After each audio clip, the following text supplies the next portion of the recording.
isn't it nice to not have FOMO? Isn't it nice that the only FOMO in our lives is FOMO Sapiens?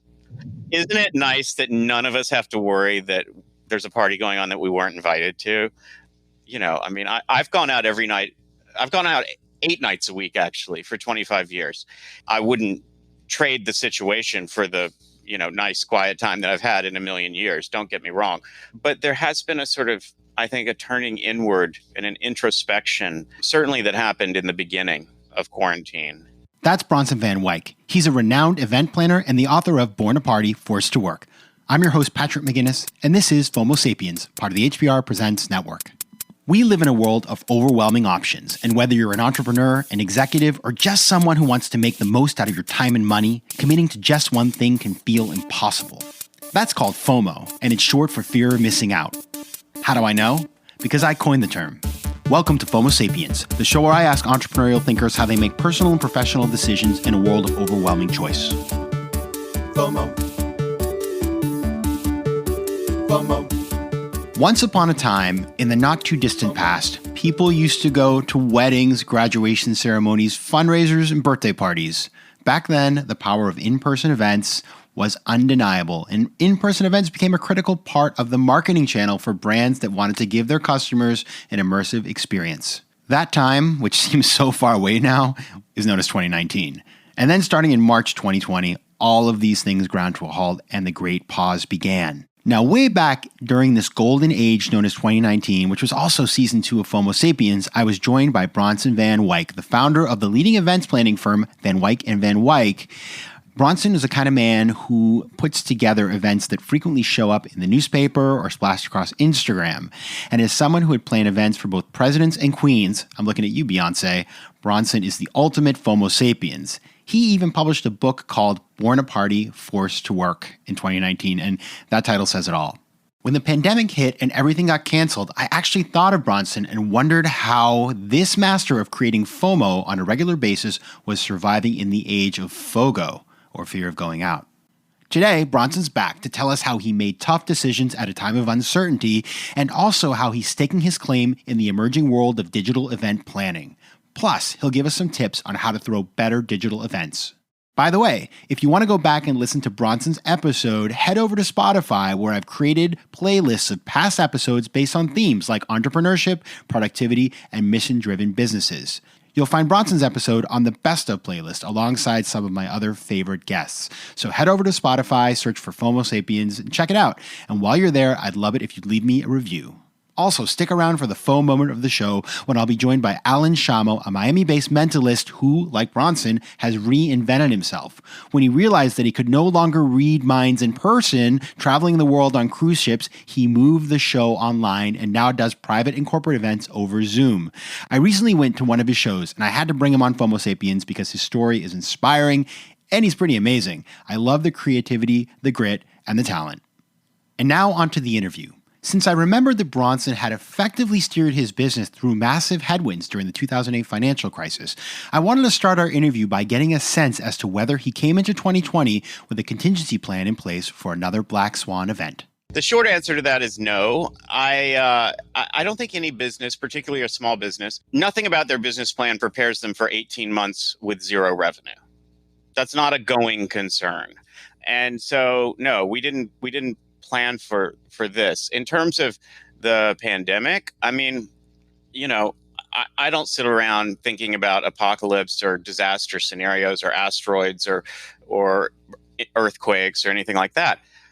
But I trust in our country that somebody else does.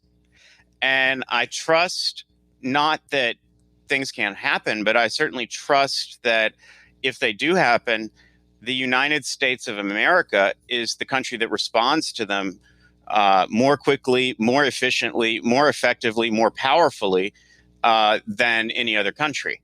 And so, I wouldn't have predicted this, but I would have certainly said, gosh, something like this could possibly happen. And in a $1 trillion federal budget, you would think that there's some really smart people, much smarter than I am, who all they do is think about this. And it sounds like maybe actually there were people thinking about it, but either they were let go or reassigned or just not listened to. That I certainly didn't predict. Yeah, I think a lot of us didn't. And as I think back to earlier this year, I remember thinking this was going to be 2 weeks, maybe 2 weeks of quarantine, and then we come out. And I'm wondering, as you put yourself back into the early days, February, March, you're talking to your clients. I imagine you had a lot of big events coming up. What were the conversations and how were the decisions made about deciding to shut everything down? The conversations with the clients were, a really sincere, I would say, distillation of what are we doing here when we're having an event, when we're having a party. And, if it's a brand, it's for a set of business objectives. And if it's an individual, say, for example, a wedding or a birthday party or something, it's for a different set of objectives. But none of the objectives include getting people sick or having people be stressed out about coming or creating any sort of, hospitality is about making people feel good and comfortable and taken care of, not about making them feel stressed out and potentially endangered. And, it's about bringing people together so that they interact in ways that they experience each other, they get to know each other, and they have good memories. And if their memories of each other are sort of avoiding other people at a party, that's, whatever. That's a waste of time. It's a waste of everybody's time. And so I think it was a kind of, it was a conversation, a dialogue, a back and forth with the clients as they sort of thought, we're not going to achieve our objectives.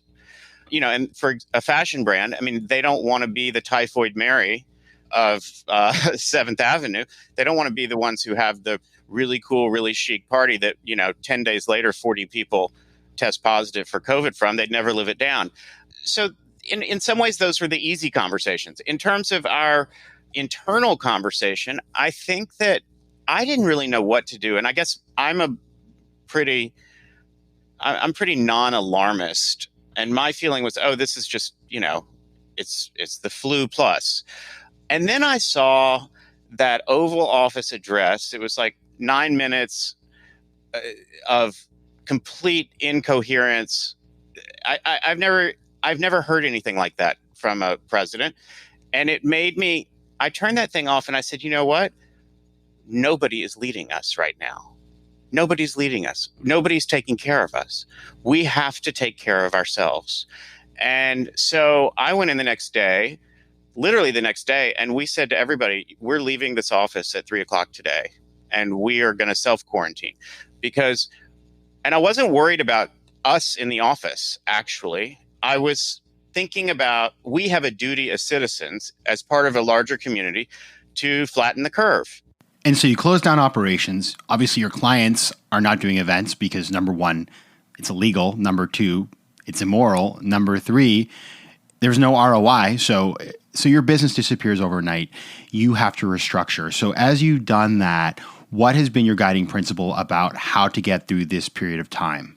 We have structured the business now so that we are conserving the working capital that we need, so that we are planning to be able to make it through this. We're in this for the long haul. We're not going away. So Bronson, you went from the business of generating FOMO, creating these events for brands, for individuals, to dealing with a clientele that had fear of going out, or FOGO as I call it.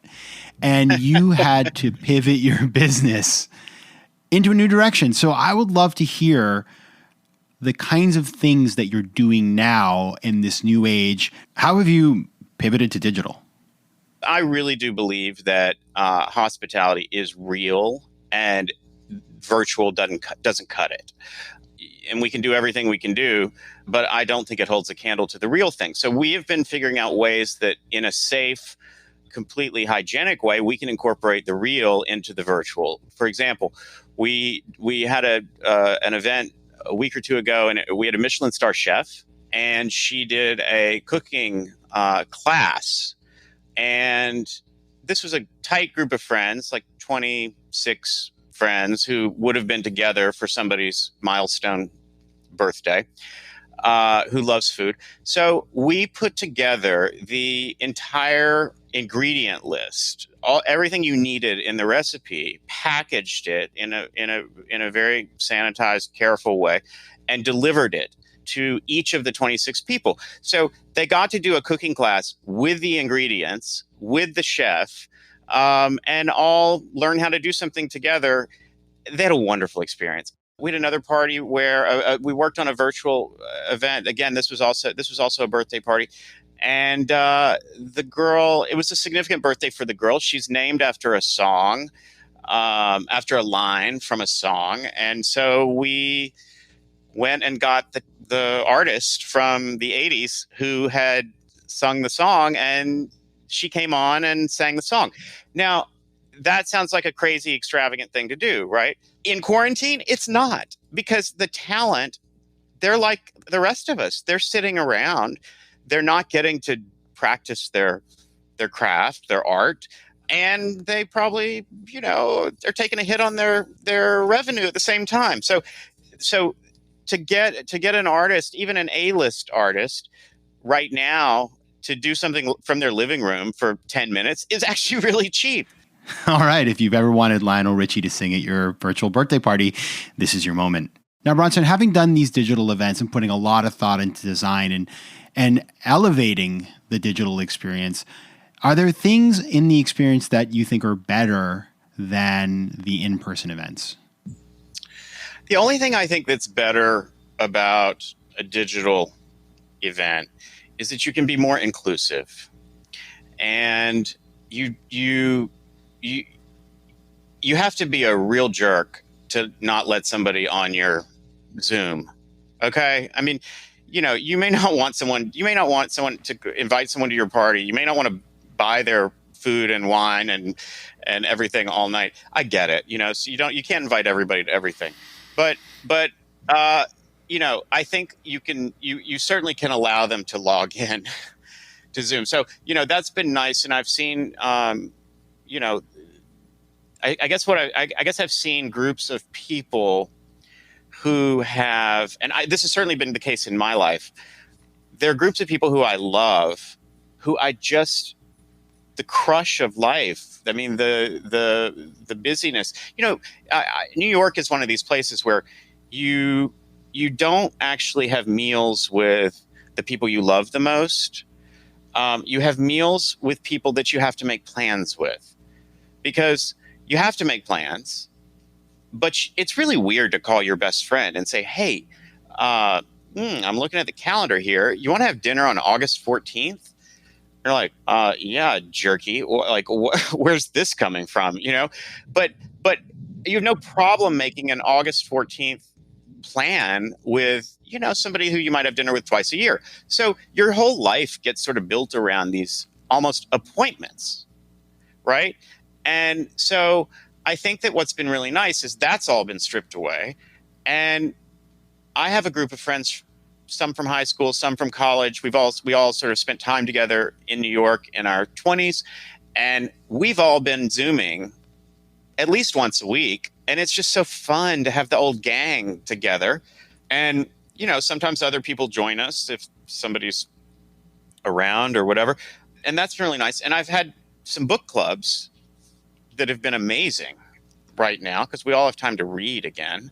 In terms of actual virtual parties, what's better? I don't think much is better, to be honest. But I will make it as good as it absolutely possibly can be.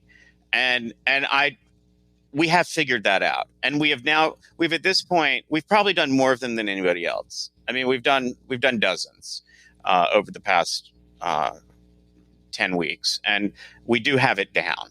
So for somebody who's listening and says, well, he clearly has cracked the code, what are a couple things all of us can do to make our online events meaningful, personal, better? Well, I mean, they're the basic things. Make yourself look good, because if you look good, you act better. And so, what's the most important thing you can do? Get your camera angles right. Get some good lighting.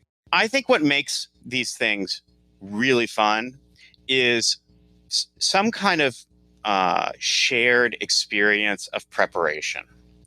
And so, the book clubs have been really fun because we're obviously all reading a book. But, they say actors like have that fourth wall, which is the audience, and they have to step through it and bring the audience back with them onto the stage so that you're living the experience of the play. And that's in a way what we have to do with a virtual event. We have to step through the screen, grab the viewer, grab the participant, and pull them into this sort of, into a real sharing, not a virtual sharing, but a real sharing of feeling and warmth and emotion. So, if there's sort of a common assignment, it doesn't have to be an assignment. It can be sending everybody. I mean, you send them the ingredients for the cocktail. Yeah, you could do that with food. You can do it with drinks. You can do it with an activity. It's actually a really good idea, and it makes Zoom way more interactive. So when we last got together, you told us about a piece of advice that Anna Winter had given you about when you are running a business, you have to decide. You have a meeting with people, and you have to give them clear direction. And then you must decide so that they can go out and do the things they need to do for your business to move forward. And now we have lived through a period of unprecedented uncertainty. So making decisions is probably harder than it's ever been. So did you feel like there was anything you could control? Were there elements where you said, okay, if I just do this, then we can do that? Or did it feel like you just were sort of like on a boat on the ocean in a storm and you were just trying to hold on? We were powerless to handle the situation. This is a complete collapse of the market for what we do. As I said, what we do is actually illegal today. And so what was I able to do? What did making decisions mean in that context? What it meant was being transparent and being honest and being open and in real time communicating to them the important information, the information that was going to have important effects on their lives. So we were very clear that through no fault of their own, there was not going to be work. We were for everybody on the team, and that broke my heart. But that didn't mean that I could get away with soft pedaling it or not being straight up about it from the get-go. So, in effect, our team it was sad, but it was mature. Now, you run this business with family members. Your mom's involved, your sister's involved. And since the 2008 crisis, you have rebuilt this business to a place that was really amazing. And now you're dismantling it. And I have to imagine that takes a real toll on you. So how did you personally deal with the stress and with the process of making the hard decisions that you had to make? What was it like from a personal perspective? When we wrapped up with the larger team and became a smaller team, that happened. There was one day, sort of the change day, and I didn't get out of bed for 2 days. I was so sad, and then when I did, so that was a Friday, and then when I got out of bed on Monday, I really I was non-functional for the weekend. I was so sad. But then on the Monday, I felt this gigantic burden had been lifted from me. And the burden, I realized, was the burden of caring for all these people who were on the team. And with my most senior colleagues, with sort of the management, my sister, my mother, there are some others, sort of a group of 6 of us that run the business. We spent every waking moment trying to figure out how we could just do right by the team, and at the same time survive. And I think that we achieved both of those things. Now, Bronson, one of the reasons why I wanted to have you back is because, and this is something I say with great respect, you're one of the bigger FOMO sapiens I've ever met. So I wanted to get your take on what level of FOMO you're at these days and how you think about FOMO in this new age we're living in. Isn't it nice to not have FOMO? Isn't it nice that the only FOMO in our lives is FOMO Sapiens? Isn't it nice that none of us have to worry that there's a party going on that we weren't invited to? I mean, I've gone out every night. I've gone out 8 nights a week, actually, for 25 years. I wouldn't trade the situation for the, nice quiet time that I've had in a million years. Don't get me wrong. But there has been a sort of, I think, a turning inward and an introspection, certainly that happened in the beginning of quarantine. I'll tell you something, Bronson. You and I are people who run around doing a lot of things, and I did enjoy the quiet. I enjoyed the bread making and all of these things for a period of time. And then I thought to myself, okay, I've done that now. When will we go back to normal? I like this. I will integrate some of these things back into my life. I will maintain these things. But at the same time, is this the life I want to lead for the next 5 years? No. And so I'm predicting for myself and many others that when we're able to go about our lives as we once did, that we will have a golden age of FOMO in which everybody will want to do and be everywhere.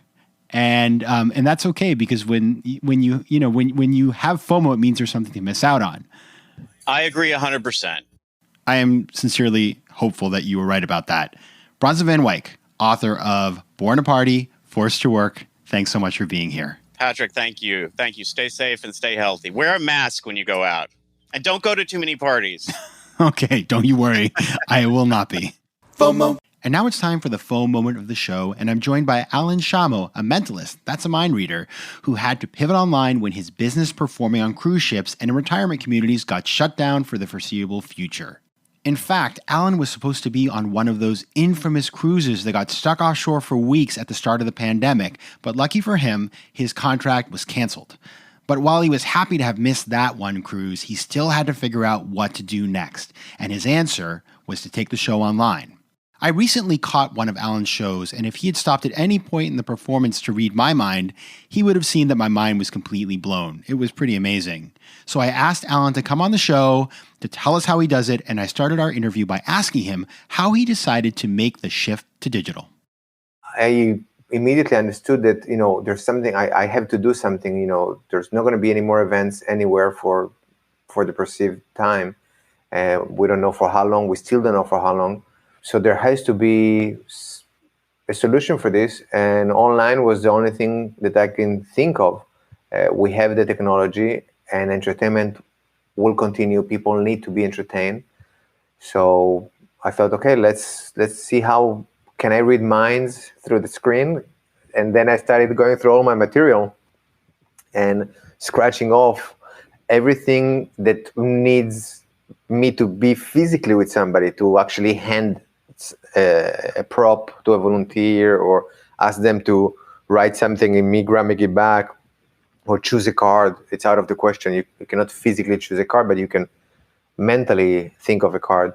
So all this, I went through all the process, and I came up with the show that works on Zoom. So Alan, you start doing these shows online. You figure out how to put together a show. How did you actually get clients to show up to these shows, and where has it taken you thus far? Well, the first shows were free. I just put on my social media, who would like to have a show over Zoom for free? So whoever lifts their hand, they're getting it. The first one was a barber, which is funny. I'm bald and I'm doing a show for a barber. But he was doing it for his team. They were trying to do like some kind of a team building to figure out what's the next step, because all the barber shops were closed. Well, this is already beginning of April, I think, maybe end of March. And we did the show on Zoom. It went great. I was surprised how engaging it was. They were in with me all the time, and they loved it. Then I did another one for free. I did a few of those. So that's how it started. And now companies, I had some companies hiring me to show their team or their clients how to shift their mentality, how to shift and go online, because they putting me as an example. Hey, if a mind reader, if a mentalist now is reading mind through the screen, why you cannot do whatever it is that you're doing? So it got, and I learned this from a client. A client of mine hired me and said, I'm hiring you because I want to show them that if you manage to shift, then how come my clients cannot shift?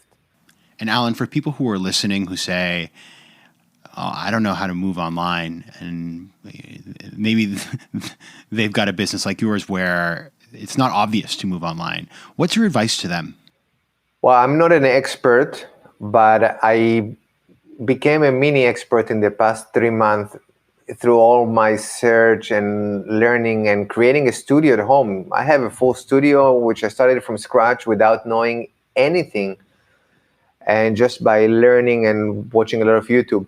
So one of the things I would tell you is, first of all, don't be afraid.